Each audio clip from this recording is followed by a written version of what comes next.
Bonjour à tout le monde, c'est Betty Ngo. Toujours un plaisir de pouvoir retrouver nos téléspectateurs sur notre plateau de TwinsBN. Bonjour, c'est Nina Yengo. C'est un plaisir, un très grand plaisir de se retrouver avec vous, nos téléspectateurs qui nous suivent depuis le premier épisode. J'aimerais savoir comment va ma sœur jumelle. Je vais super bien, très bien. En bonne santé? Oui, ça va. Il n'y a pas à se plaindre? Non, non. D'accord, super. Moi, je suis très bien aussi. Ça va, Dieu fait grâce. D'accord, c'est l'essentiel. Voilà. Sans plus tarder, comme vous savez, TwinsBN a toujours des invités de qualité, des invités qui inspirent. Et aujourd'hui, nous avons le privilège de recevoir Madame Véronique Kayembe, que j'appelais docteur. Nous allons parler de sa biographie. Docteur Véronique Kayembe est une professionnelle accomplie et polyvalente, forte depuis plus de 20 ans d'expérience dans divers secteurs tels que la banque et les investissements, la gestion, le recrutement, la formation et la communication, l'événementiel et la psychothérapie. Titulaire d'un MBA avec spécialisation en finance et d'un doctorat en psychothérapie, elle dirige actuellement le cabinet conseil La Consultant ou en tant que Managing Director. Elle gère une équipe d'experts dans les domaines investissement, de la formation et de l'interprétariat traduction, ainsi que de l'événement. Interprète assermentée, reconnue pour sa capacité de communication exceptionnelle, Véronica est considérée comme l'une des meilleures animatrices d'événements corporatifs. Dr Kayembe est également une conférencière prisée et une lobbyiste pour la promotion de l'éco-citoyenneté. Elle est la fondatrice et présidente de l'ONG Hope Foundation, qui œuvre dans l'éducation et le développement social. En outre, elle est fondatrice et directrice générale du centre psychothérapeutique Serenity Clinic. Sa passion pour l'excellence, son engagement envers l'éthique professionnelle et son dévouement à l'égard de la communauté inspirent plusieurs personnes. Sans plus tarder, bienvenue Dr Véronica Kayembe sur notre plateau TwinsBN. Merci, c'est un plaisir. Sois la bienvenue. Tu permets qu'on t'appelle docteur Véronica ou Véronica? Ça dépend de vous. Les deux. Les deux, ça va. Moi, donc moi, j'ai pas de souci. Docteur. Docteur Véronica. Oui, je préfère ça. Donc, les gens m'appellent Docteur V, pour même rendre la chose facile. Ah, ben c'est mieux d'ailleurs, on peut dire Docteur V. Oui, Voilà. Super, ça sonne bien. c'est mieux d'ailleurs, hein. Voilà, c'est plus facile pour la langue. Docteur V. Comme notre slogan le dit, sois toi, sois réel. Voilà. Ok. Et j'aime le dire, quand on est soi-même, on est réel, les choses sont plus faciles. On ne cherche pas à raccommoder, on ne cherche pas à masquer les choses. On est juste réel et on va aller avec le flot. J'aimerais que tu te sentes vraiment à l'aise. Okay. Nous, on est déjà à l'aise, on est dans le côté vraiment bien. Et vraiment, sens-toi à l'aise et nous allons démarrer. Nous aimerions bien que tu puisses nous parler brièvement de ta famille biologique. Ainsi que quand tu parles de ta famille biologique, tu t'introduis également, parce qu'on a lu ton résumé. Ça ne te dérangerait pas de dire 2 lignes, par exemple, sur ton résumé? Sur toi-même? Ouais. Oui, bon, ça a été très bien résumé. Merci. C'est ma bio. Donc, Ouais. Véronica Kayembe, je porte maintenant le titre de docteur parce que j'ai décroché un doctorat en psychothérapie. C'est pas évident pour moi. Je suis tellement easygoing. Pour moi, c'est vraiment, tu m'appelles Nika, Véronica, Docteur V, ça marche, il n'y a pas de souci. Et je suis premièrement, enfant de Dieu. Je suis mère, je suis sœur, je suis beaucoup de choses pour plusieurs personnes. J'ai plusieurs diplômes dans différents secteurs. J'ai commencé par le secteur de la gestion et de la finance et puis j'ai basculé dans le secteur de la psychothérapie et maintenant je suis même doctorante en théologie. Donc voilà, c'est un peu ça moi. Je pense que les études, je sais pas à quel moment j'arrêterai. Ça c'est bien. Pour pas arrêter. Et familialement, je viens d'une grande famille de 12 enfants dont je suis la 11e. Ah. Et oui, je suis la 11e. C'est donc 8 filles et 4 garçons. Mes parents sont des personnes merveilleuses qui, Ça, c'est dès bien. l'enfance, nous ont tous élevés selon la parole de Dieu, parce que tous deux étant serviteurs, étant missionnaires dans l'œuvre de Dieu. Et donc, j'ai grandi un peu dans cet environnement-là ecclésiastique. J'ai eu la grâce de commencer mes études ici en RDC, et dans l'adolescence, aller continuer les études aux États-Unis, décrocher mon diplôme secondaire après les autres diplômes universitaires. Et puis après, j'ai décidé de rentrer en RDC pour, voilà, contribuer quelque chose à mon pays. Donc, c'est un peu ça mon petit parcours de vie. Ça, c'est très bien. C'est pas un petit parcours, hein. Arriver là, c'est vraiment On les personnes essaie. qui arrivent à ton niveau, ils ont la soixantaine, hein. Ouais, ça a été ça- rapide pour toi, quand ça a même, été faut rapide. l'avouer. Hein. Oui et non, parce que de nos jours, je considère que le master, c'est devenu la nouvelle licence. Oui, ça, c'est Aujourd'hui, vrai. les gens décrochent très, très facilement. Allez, la génération des milléniums, déjà jusqu'à la Gen Z, ils décrochent très vite leur diplôme. Oui, c'est Aujourd'hui, en vrai. RDC, Ouais. avec le système LMD, à 21 ans, quelqu'un a déjà sa licence, Exactement. 23 ans déjà un master, donc décrocher un doctorat. Allez, c'est pas si facile. Mais Mais bravo. par rapport à la génération de nos parents, oui, oui. oui. Je suis allée un tout Tu es petit un peu plus vite. loin. Dis-moi un peu, parle-moi un peu de ton enfance. Comment tu as grandi, tes rêves d'enfance? Parce que je pense que la plupart des gens ont eu des rêves qui n'ont jamais été réalisés et d'autres qui ont été réalisés. Quel était ton rêve? Tes rêves ou ton rêve? En tant qu'enfant, j'en avais plusieurs. J'ai Ok. toujours eu plusieurs rêves. Oui. Alors, j'ai eu l'époque où je voulais être à Hollywood, être une star. Je sais pas quel enfant n'a pas voulu être à Hollywood. Pas moi. Pas toi. Non. Ah non, moi j'ai toujours voulu être à Hollywood. En y pensant, peut-être. J'ai toujours une passion pour la télé, les films. C'est j'aime vrai? bien. Ouais. Film. Donc, on se découvre comme ça des rêves On d'enfance. va se découvrir. On se redécouvre, mais c'est bien. Je suis choquée. La jumelle est choquée, donc Ben, c'est choquant. attends. Ah, Film. I'm real. Non, ça. Ok. Ben, on peut commencer une session de psychothérapie. Tu peux rentrer dans ton Moi, enfance. j'aurais besoin de ça pour dire, mais Le attends. choc. On va gérer le choc. Wow. On fait une session jusqu'après. Vas-y, Véronica, faut pas la suivre. Non, mais j'avais plusieurs rêves. Une chose est sûre, j'étais toujours, d'une manière ou d'une autre, surtout à l'école primaire, devant les gens.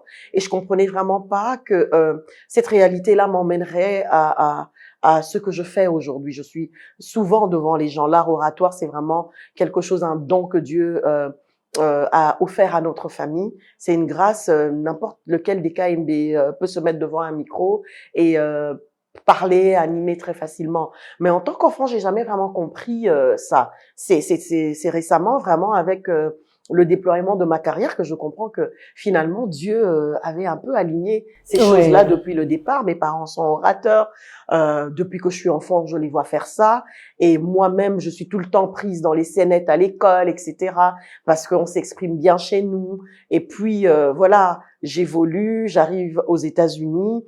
Et parce qu'étant dans une école, dans une église francophone, dans un pays anglophone, donc il y a des parents qui sont francophones, mais ils mettent au monde des enfants qui vivent dans ce pays-là et qui sont plus anglophones. Vous comprenez sûrement Oui, ça. bien vous sûr, avez entendu ça. oui. Dans cette dynamique-là, dans la communauté, fait que dans les églises, on est obligé de faire de la traduction. Je trouve mes aînés là-bas qui font de la traduction et à un moment, ils doivent se déployer pour des raisons d'études ou professionnelles vers d'autres villes et je me retrouve à faire ce travail-là, on me le Ah demande, bon? et puis je me développe. Donc, je me développe de manière vraiment autodidacte comme interprète. Ok. Et sur la durée, je me professionnalise. Donc, finalement, mon rêve d'enfant, oui, je voulais juste être à Hollywood, je voulais être docteur.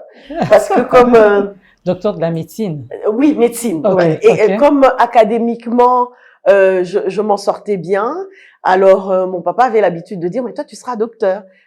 Ah Donc, bon? oui, il me disait ça. Donc dans ma tête, c'était ça. Donc quand j'évolue dans les études, je me dis, je ferai biochimie. J'ai pas eu la grâce d'aller dans ça parce que biochimie c'est en 5e.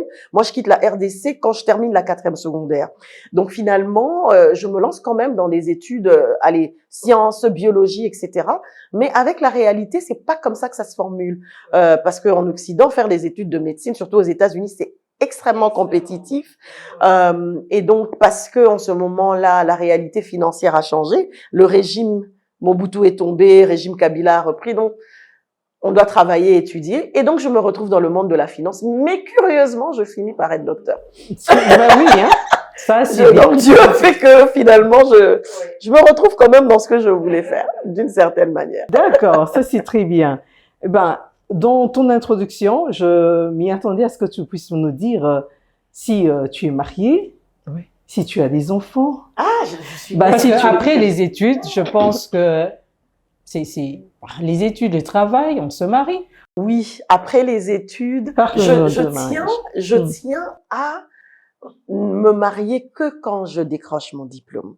Ok. Parce que je trouvais très important d'entrer dans le mariage avec le diplôme. Il faut savoir que je suis cet enfant-là qui est très, très ambitieuse. Depuis l'âge de 8-10 ans, je sais ce que je veux dans la vie. Je savais que je voulais être médecin. Je savais, donc j'avais toujours un petit plan de match, en fait, dans ma vie. Maintenant, entre le fait d'avoir un plan de match et l'exécution du plan de match, il y a deux mondes. Oui. Mais dans tous les cas, j'avais toujours une vision. Ce qui fait que même jeune fille, allez, on commence à contracter des relations, peut-être il y a des jeunes gens qui t'apprécient, etc.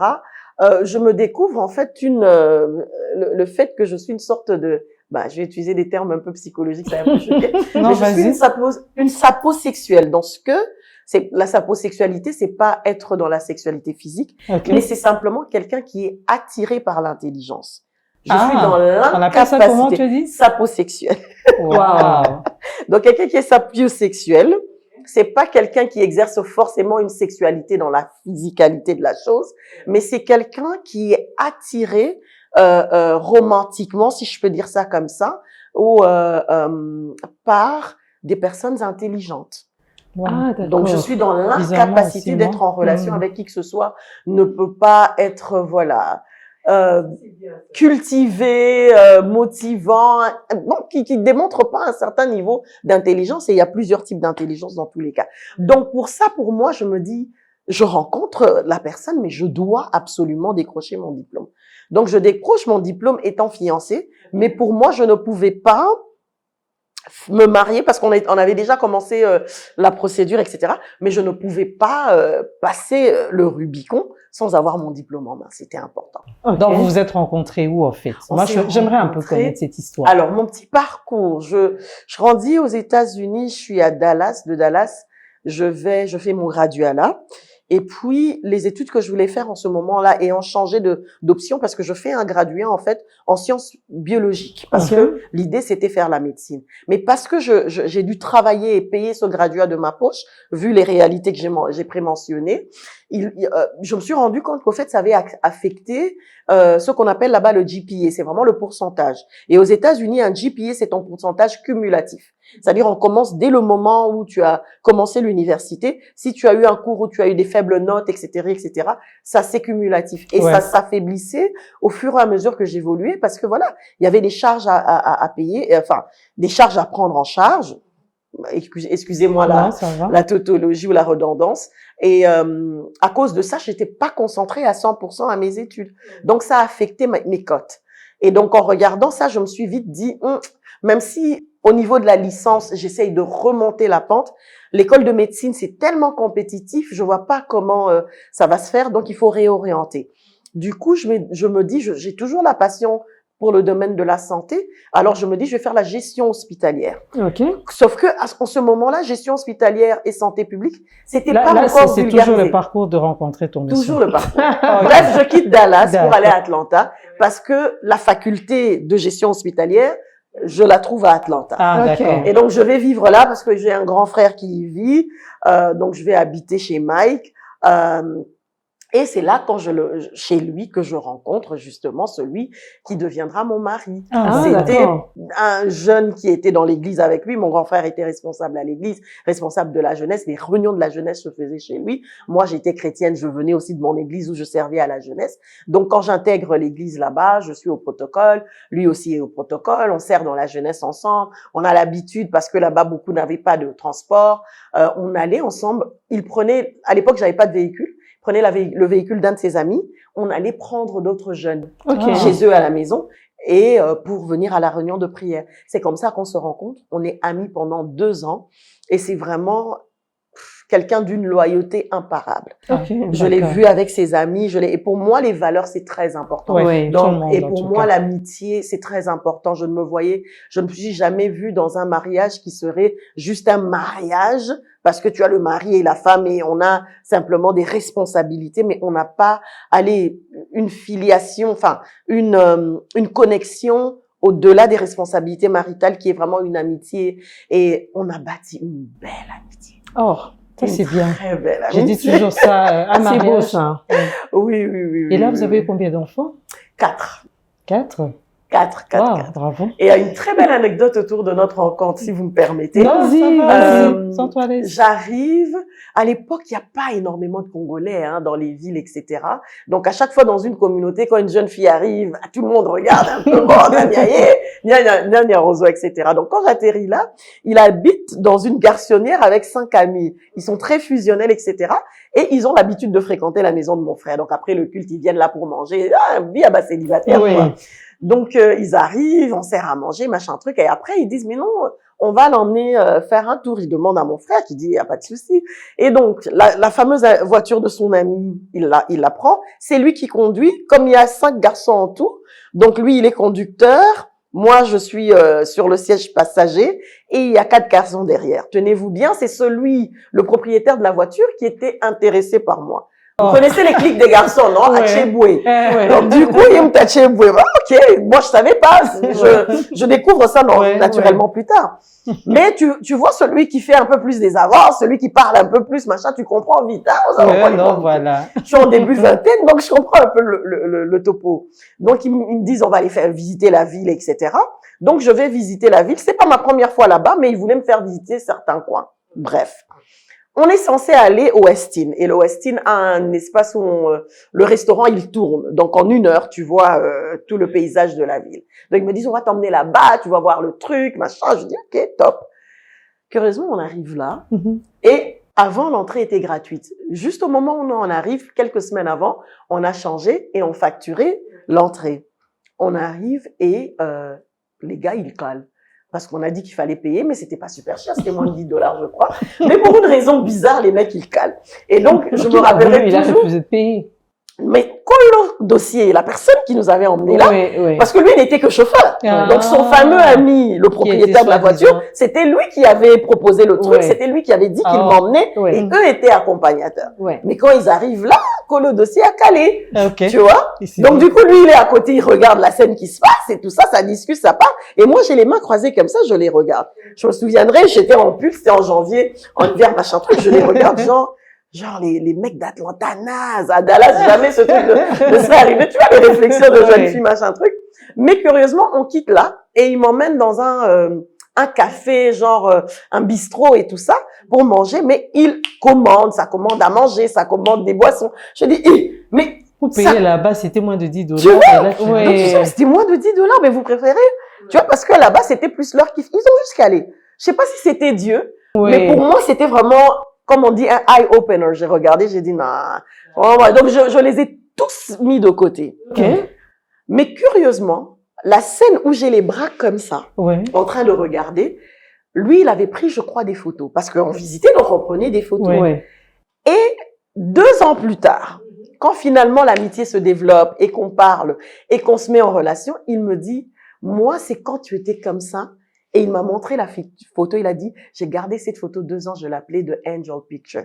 Parce que sur la photo, pour moi, t'étais comme un ange. Il savait pas ce qui se passait dans ma tête. J'avais le visage serein, mais dans ma tête, je me disais, ils sont nazes, ils sont ringards et tout ça. Mais c'est vraiment curieux. Et pour lui, quand il regardait ça, il se disait, mais elle est juste magnifique. Et il me la faut dans ma vie. Et moi, finalement, j'ai jamais été intéressée par l'ami. Il a même pas eu le courage, finalement, de réellement m'aborder parce qu'ils avaient tellement juste échoué dans leur essai. Mais nous, parce qu'on avait tous été à la même école. Il a été à Aurore Ngaliema. Moi, j'ai été à Aurore Limité, là où on s'est rencontrés. Donc, du coup, on avait des amis en commun parce que vous savez bien qu'à cette époque-là, Ngaliema Limité faisait la 6e ensemble. Moi, j'ai quitté juste avant, mais il a fait la 6e avec mes collègues. Donc, du coup, ça a créé une relation et de là, voilà. The rest is history, comme on dit. Et le mariage, c'était un beau mariage, je suppose. Oh, il était magnifique. C'est vrai? Il était magnifique. Très beau mariage. Ceux dont on est arrivé. Oui. Vraiment, nos parents nous ont fait plaisir. La famille, c'était magnifique. Jusqu'à ce jour, très beau souvenir. Dis-moi un peu, parlons de ton mariage toujours, ok? Quand tu dis que c'était un mariage magnifique, j'ai besoin que tu m'élabores 2 points. En quoi ça a été un mariage magnifique? À part votre amitié, ok? J'aimerais que tu m'élabores. Tu dis, il s'est passé. Vous savez, dans chaque famille, il y a toujours quelque chose qui se passe de particulier dans un couple, ou en tant que père de famille. Il y a toujours quelque chose de particulier. J'aimerais que tu partages avec nous qu'est-ce qui c'est 2 points, ok? De ton mari en tant que couple et de ton mari avec les enfants. Oh, en tant que couple, nous étions fusionnels. Super. Vraiment, cet aspect amitié que j'avais recherché, que j'avais demandé à Dieu. Je me rappelle avoir écrit ça dans un de mes carnets, dans un journal. À cette époque-là, je faisais vraiment cet exercice-là. Surtout que quand j'ai quitté Dallas pour Atlanta, c'était une période très difficile pour moi. J'avais vécu beaucoup de challenges et pour moi, Atlanta, c'était un peu la ville où j'allais un peu renaître et relancer les choses. Dallas à cette période-là, été très, très, très difficile pour moi. Beaucoup de challenges à plusieurs niveaux. Je suis même sortie de là avec de l'acné, beaucoup de stress. J'ai fait un ulcère à 19 ans, 18, 19 ans. Donc vraiment, j'avais vécu énormément de stress. Et donc, en arrivant à Atlanta, je demandais au Seigneur, je veux rencontrer la personne qu'il me faut, etc. Je ne veux pas faire le mauvais choix. J'ai vraiment écrit, j'ai même écrit, je ne sais pas si c'était dans une prédication. À l'époque, l'Internet, c'était pas encore vraiment là, mais j'avais suivi quelque part un enseignement où on disait, mais vraiment, demande au Seigneur ce que tu veux. Et j'ai écrit, j'ai écrit ce que je voulais, ce que j'avais demandé. Et quand je l'ai rencontré, en tout cas, beaucoup de ce que j'avais demandé à Dieu, il l'avait. Et je l'ai découvert sans effort, sans même le réaliser, vraiment pendant cette amitié-là. Et on a créé une fusionnalité exceptionnelle. Donc ça, c'est le premier point. Pour moi, ça reste quelque chose de clé. Avoir vraiment cette amitié, cette fusionnalité, waouh, c'est exceptionnel. Après, en tant que parents, c'est qu'on voyait la vie dans la même direction. Dieu nous a fait la grâce d'avoir 4 filles et une princesse. Ça, les dots, c'est beaucoup d'argent, là. Ouais. On est riche quand on a des filles. Oh, même si moi j'ai un point de vue différent sur la dot, mais c'est vrai. En général, les dots, c'est vrai. Oui. D'autant plus que ça sera des dots calculées en tête de vache, hein. Donc, c'est vrai. Il est du Kivu. C'est de l'Est. Oui. Mais en tout cas, on va ajouter même de vaches en tête de aussi. Mais c'est vraiment être focus sur le fait que il n'y a pas d'enfant préféré. On fait le maximum pour donner ce que l'on peut à nos enfants, leur montrer vraiment que on est là pour vous. Et la compréhension du fait que nous sommes les gestionnaires des personnes que Dieu nous a données. Et on était vraiment en tout temps, nos enfants grandissent encore et on l'est toujours. Depuis le temps du début de notre mariage, ces parents-là qui se disent, mais quelle est la bonne chose à faire? Prêt à se sacrifier, à marcher dans l'abnégation, vraiment pour donner le meilleur à nos enfants. Et elles le savent, hein, et parfois elles exploitent. C'est pas mal. Oui, bon, les enfants connaissent toujours le côté un peu le plus pété des parents, comme on dirait. Ils toujours. Elles exploitent. Oui, hein. Les enfants exploitent. Elles savent quoi dire à papa, quoi dire à maman. Exactement. Bon, la majorité des fois, on a trouvé le mécanisme pour dénicher, hein, comme les parents, pour savoir, elle a essayé ça et tout. Mais ça fait plaisir de voir que les enfants savent que les parents les aiment et qu'elles savent compter sur leurs parents. Et ça, c'est quelque chose de très, très, très important. Moi, je suis très impressionnée, hein, Véronica, pour ta réponse. C'est très rare de rencontrer des personnes qui savent exactement qu'est-ce qui les a unis. D'autres se fient aux apparences, qui par moments devient... nous savons tous ce qui se passe quand on grandit. Mais moi, ce que tu as dit sur comment tu as appelé ça encore? Fusionnel. La fusionnalité. La fusionnalité. Oui, C'est là veut on dire était fusionnel ou fusionnel. Comme ça, quoi, c'est ça, hein? Oui, oui, oui. Voilà. Et c'était basé sur notre foi. Je pense que je n'ai Ouais. pas suffisamment mentionné ça. Ouais. Tous deux enfants de Dieu, j'ai dit Ouais, qu'on servait. ouais, On ouais. savait qu'on devait servir le Seigneur et tout ça. Donc, ces objectifs-là, c'était très important. Et Ouais. surtout, sur le point, l'investissement sur les enfants. Ouais. Vous étiez parents concentrés sur les filles. Et ça, moi, je sais que ça emmène beaucoup d'équilibre, hein. Oui. Nous, nos parents nous ont donné une éducation. Jusqu'aujourd'hui, on a du mal à vivre, de se sentir complexé parce que Ouais, exactement. l'amour que notre père et notre mère nous ont donné, ça a apporté un grand équilibre. Eh ben, pour ça, bravo, hein. Ouais. Bravo, bravo. On essaye, on continue à se battre. Hein. Oui, oui, Quand non, nous non, sommes- bien. En fait, l'une des choses, c'est la base. Exactement. Parce que nous autres, bon, la façon dont on a grandi, l'estimation des parents, comme Betty l'a dit, on avait des amis, tu vois, Aurore, il y avait des amis. J'aime toujours raconter ça parce que c'est important. Les amis voyageaient en vacances en Europe, Belgique, tout ça. Mais nous, on faisait le tour du Congo, hein. On allait Congo bas central. Congo, au Congo Ouais. central. Et des parents voulaient juste vous faire comprendre de se contenter de ce qu'on avait. Voilà. Et jusqu'à présent, il y a des gens qui découvrent le Congo central maintenant. Et tiens, il y a Kisantu, il y a chute de Zongo. Nous, on a grandi dans ces rythmes-là par rapport à ceux qui sont partis. Quand on revenait, chacun racontait en fait son histoire. Et je pense que c'est ça la base. Jusqu'à présent, il n'y a rien qui me stresse, hein. En tout cas, je peux voir quelqu'un, mais tiens, statue de la liberté, hein, ça va, bravo, ça se passe bien là-bas. Et je pense que ça nous a aidés.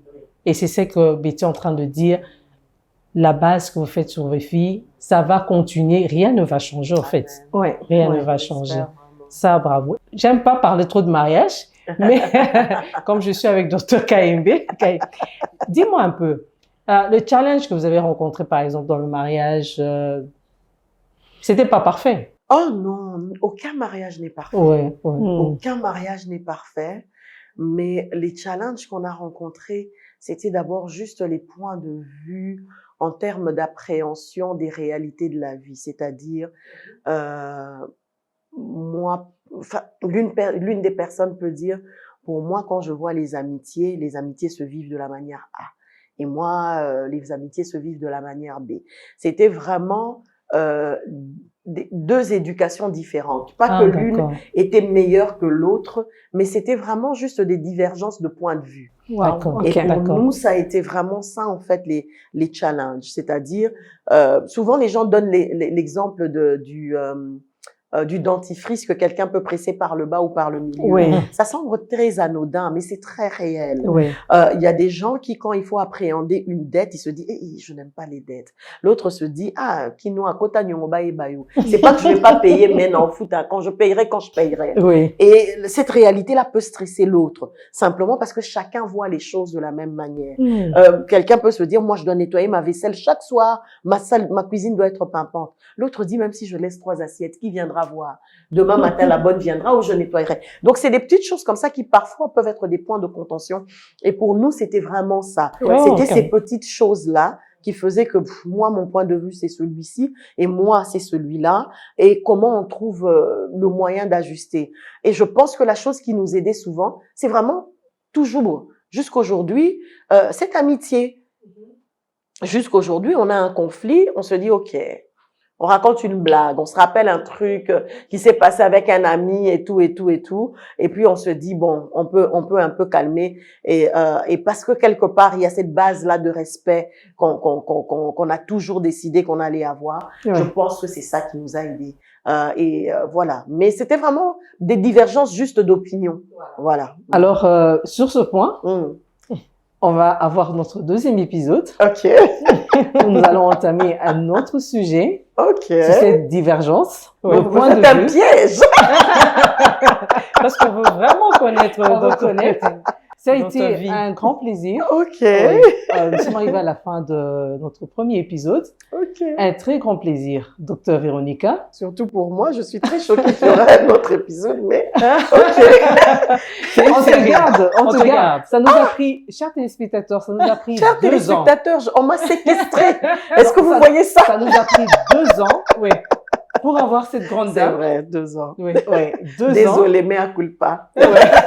Oui, mais ça c'est vrai. Ben, tu es très, très occupée, ça Ouais. c'est sûr. Tu as des Ouais. programmes et Ouais. Merci pour votre patience. Pour Ah, votre il faut les fallait indulgence. bien. c'est la Ouais, qualité merci. sur TwinsBN. Ouais. Vraiment la qualité. Voilà. Sans plus tarder, chers téléspectateurs, s'il vous plaît, vous connaissez quand est-ce qu'il faut nous retrouver. Nous sommes sur B1, Canal+, et sur notre chaîne YouTube TwinsBN. Il y a des gens qui ne se sont pas encore abonnés. S'il vous plaît, faites ça et vraiment, vous serez épatés avec nos autres émissions. Sur ça, Nina Yengo vous dit au revoir. Betty Yengo vous dit au revoir et à la prochaine. Merci. Voilà.